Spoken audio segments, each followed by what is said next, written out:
Alright guys, TacticalRab here, and today I hope you're all doing well and enjoying your day so far. Welcome back to Valorant News, and with champions not too far away, further details about the North American Last Chance Qualifier have been confirmed. The starting dates, the entire bracket, and also some players revealing who their favourites are for the tournament. FaZe are coming to the top for many people's expectations. Very much enjoyed your thoughts in the comment section below. Hit the like button if you enjoy. Subscribe if you're new as always, I'd greatly appreciate it. It really helps out the channel. Thanks very much indeed for doing that one. Not too far off 22k subs. Love to see it. First of all, let's talk about the Guard. They are, of course, a big team that are getting involved here in the LCQ. Might well be involved in next year's Partnership League as well, because definitely as an organisation, they've got a fair bit of capital behind them. They could make it happen, depending on what happens with the negotiations and the discussions that I'm sure Riot are starting to hold behind the scenes right now in terms of which teams get through to that next step. Now, Cupid is actually going to join the team as their assistant coach for the Last Chance Qualifier specifically, and maybe for Champions as well, if they manage to qualify and get through the LCQ. We kind of saw this last year with Sentinels, right, where Raucus, he was on FaZe, FaZe didn't make it, therefore Raucus had nothing to do, came in as a coach, and then was planning to go back to be a player, but then Raucus actually turned out he was just going to stay on as a coach at Sentinels regardless. Now, maybe something similar is going to happen here with Cupid, because he is a player, he wants to go back and return to being a player after this, but thought it was kind of cool actually that some of these top IGLs from different regions can just step in as a coach or an assistant coach role for a top team for an LCQ, a Champions, whatever, and then after that's done, maybe they can learn a fair few things and then go back to being a player next season, right, as Raucus was planning to do but didn't get an opportunity to do exactly that. As Jonah P says, we scrimmed him in Iceland and he destroyed us, so we had to sign him. Welcome to the team. And then Valen says, this guy's been an insane help to our practice and strategy lately. W coach for sure. Cupid goes on to explain, excited to be working with the Guard during their season, gonna help with their strategy and improve my own IGLing with this opportunity. We'll be there with them till the end of their season, then I'll return to IGL with the new knowledge and experience. Pretty cool stuff. Wonder if other players and teams will likely try and do a similar thing. Wanted to mention OpTic real quick, because of course they don't have to worry about this LCQ. They're straight through to Champions guaranteed. Gonna look to try and go one better, or maybe two better, than what they did most recently here at Masters Copenhagen. But Marv, Dephh, and Yay, even a Victor on stream, they've been talking about the possibilities about what they're going to do before the Champions event. Victor was actually saying on stream, I'll show a couple of clips here for you guys in a second, they're going to move out to EMEA and actually bootcamp there briefly. So we're seeing a lot of teams right now in North America bootcamping ahead of the Last Chance Qualifier. Sentinels, NRG, 100 Thieves, I think maybe even FaZe as well, even though the last bootcamp they did was in a Starbucks cafe, so maybe they're going to have to one-up that one if they want to have some decent success. But many teams bootcamping, of course, going into the LCQ. Many teams also might have a similar idea going into Champions, right? And with probably more European teams to play the North American teams at that time, OpTic are going to move out to Poland, it seems, and bootcamp there for about 2 weeks before Champions in Istanbul to get the best practice they possibly can. And it shows they're definitely taking things seriously. When you guys, yeah, we're going to bootcamp in 2 weeks. Or sorry, yeah, 2 weeks before champs. This guy, dude. Alright, I'm focused up now, I got a gun. Yeah, we're taking 2-3 week break. And then we're gonna bootcamp in Poland before champs. So bootcamping should, in theory, be beneficial, right? It does show that OpTic really, they're not messing around here, right? They're going to bootcamp in Poland for 2 weeks going into Champions. They're going to try and scrim all the best teams, get the best practice they can. That, shows some commitment from their perspective. Of course, it should be expected from a top team that's trying to win, but I do wonder if other teams, like Loud or whatever, might do a similar thing to get some great practice in that region going into, of course, what is the biggest event of the entire season. Let's talk the LCQ then, right? But honestly, the LCQ is probably the biggest event of, the North American side, right? We have the Masters events that are entirely between region, but the Last Chance Qualifier in each region, especially in North America, is an absolutely mega event, right? It's the 8 best teams that aren't the top 2, which are of course cNed and OpTic, that are already through to Champions, and only one team from these 8 gets to qualify for Champions as well. It's an absolutely mega event, and it's really frustrating to me that it's being done online. Last year they tried to do it on LAN, and then because players got unwell and there were so many issues, they had to abort mission and take it online anyway, and that was very frustrating. But I thought 1 year on, with the way the world has kind of moved on in the last year or so, they should 100%, especially with Masters Copenhagen that we just saw, they should definitely been able to do this one on LAN, especially because such a big event. You imagine a LAN event, right, with 100 Thieves there and Shrouds there and the Sentinels guys are there, but instead they're doing it online. And this is the biggest event of the entire season, really, in North America. It's going to get the best viewership of the entire season on the North American side. I think there's no doubt about it. Doing it online is, I think, such a missed opportunity here from Riot.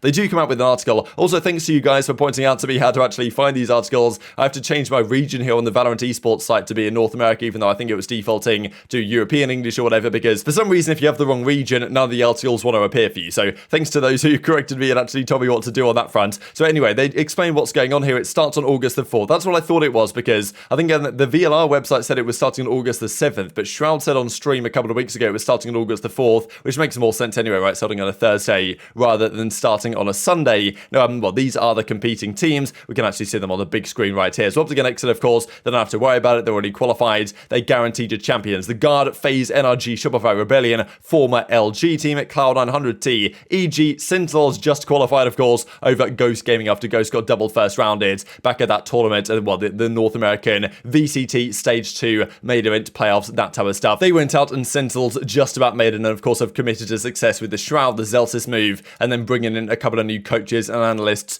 to the team as well. As George Geddes does confirm, though, it's not on LAN. Teams will be playing from their respective boot camps, so look, at least they're not playing from their bedrooms per se. Like, a lot of these teams will have a boot camp there, so at least we'll get some good content, and I'm sure that the cameras, the stream will have up for the players will be better than they could be, but I still think it's a massive missed opportunity not to have what is the most exciting event of the entire season not done on LAN when it could have been done. They could have made precautions a while ago to make this happen. They left it too last minute, I'm guessing, and just decided, yeah, we're going to do it online because it's easier. But as I say, I think this could have been done better. Honestly, it's kind of frustrating that an event like this is not on LAN. But yeah, it starts August the 4th, only in just a few days' time from now. The bracket looks like this. This was the bracket we expected to see, because usually the way they do it, number 1 seed versus number 8 seeds, work it down. So these are the first round matchups that we will have. The Guard plays Sentinels round 1. Honestly, given the fact that Sentinels are the number 8 seed, that's a pretty good first round game, to be honest, because the Guards are not quite the same team, we believe, as they were back in Stage 1. They looked pretty lost in Stage 2, of course, and managed to lose their guaranteed championship qualification spot to Exed, and I'm sure Sentinels are glad they're playing the Guards as opposed to playing Exed, right? So that's their round 1 game.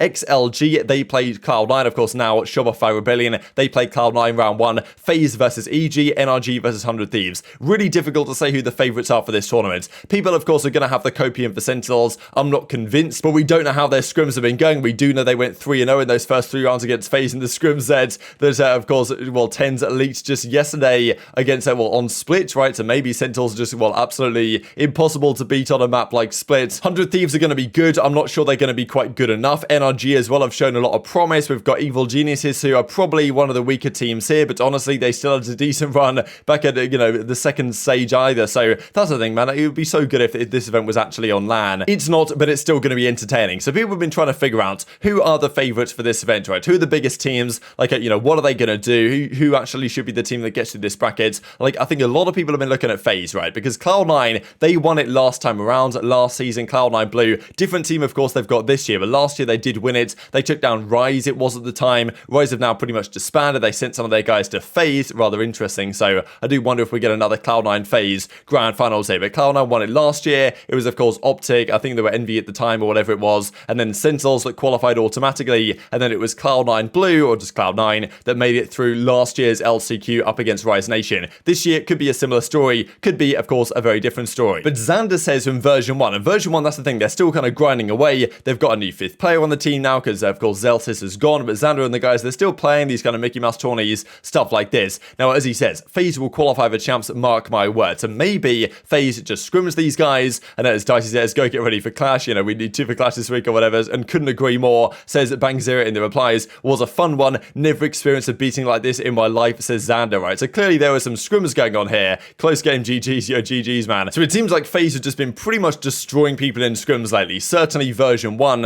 And yeah, Xander says right here that FaZe are the best team in North America as a result of this one. Now, it seems like Chet actually from OpTic might well agree. So Fnatic Mini, like the head coach of this team, does his bracket prediction, has Sentinels getting through against the Guard, then Cloud9 actually win the entire thing up against 100 Thieves in the finals. 100 T beat Sentinels. But I mean, yeah, he actually has FaZe coming 4th here, right? So he has FaZe losing to Sentinels in losers round 3. And you might think, okay, yeah, FaZe 4th place, you know, maybe that's fair or fair enough. But Chet says that actually that's severely underestimating FaZe, which is quite the statement, really, from the coach of OpTic to look at FaZe coming 4th here in the bracket that he has, losing to 100 Thieves and then Sentinels, and saying that that's severely underrating them. Is like, I mean, yeah, he must think that they should be a shoe-in here for at least the grand final. So thought that was rather interesting, that a lot of people in the North American side are really rating FaZe's chances for this tournament. But yes, this is the entire bracket. Of course, if you guys go to VLR.GG, you can do your bracket predictions and the like. I might do that in the coming days, but you know how that'll go more than likely when I don't have FPX to predict, which I tend to do rather well with. But I would agree that FaZe, and I really like the possibility that 100 Thieves can make a run in this tournament. I'm sure they're going to be very well prepared, but yeah, I'm not sure this upper bracket is quite what it could be. But I'm of course hoping that Sentinels can somehow make the miraculous run and all the content will be worth it at the end of the day. Just talking about Masters real quick as we kind of move towards Champions, just wanted to say from Will Mind here, some of the top 10 rated players from the playoffs itself. Ye was the top rated, Jing was right there, Durka, Alpha Jer, Shaos, Agetsu, Artist, all very similar ratings. I thought was rather impressive actually, just because they're all on the same team. Usually the ratings have more disparity than this. Similar story I suppose on the PaperX side as well, and Mako completing the top 10 from the playoffs of Masters. And yeah, just this pretty funny bit of content again from Sentinels to finish out the video, but very much intrigued to your thoughts and all this stuff in the comment section below. Hope you guys enjoyed the video. If you did enjoy it, hit on the like button and tell to YouTube gods it's a good video. I just like you should see it as well, and I've grown the competitive Valorant community. Thank you as always, take care of yourselves, and I'll see you next time.